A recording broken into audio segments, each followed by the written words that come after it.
আমি দেখেছি যে শুরু থেকে যে ডিএমপির স্টেটমেন্টটা ছিল আমাকে নিয়ে বলা হয়েছিল মেঘলা আলম। আদালতে এসে শুনি পিপি বলছেন মেঘলা আলম। আমার নাম মেঘনা আলম। বাংলাদেশ একটা সুন্দর দেশ, নদীমাতৃক দেশ।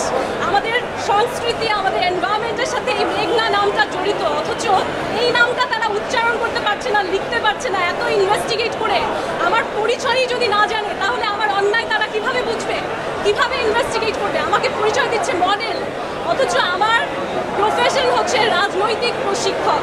আমি শুধুমাত্র যে মিস বাংলাদেশ আর 2020 সালে হয়েছি তাই নয়, গত 2 বছর ধরে আমি মিস আর্থ বাংলাদেশের ন্যাশনাল ডিরেক্টর। ন্যাশনাল ডিরেক্টর মানে কি, এই আন্তর্জাতিক যে কম্পিটিশনটা হয় সেখানে এখন আমি জাতীয় যে সংস্থা যেটা রান করে সেই পার্সনটাই আমি। আমার এই পরিচয়টা মডেল হিসেবে উপস্থাপন করে যে সম্পর্কে কিছুই জানে না। তারা কিভাবে ইনভেস্টিগেট করছে, তারা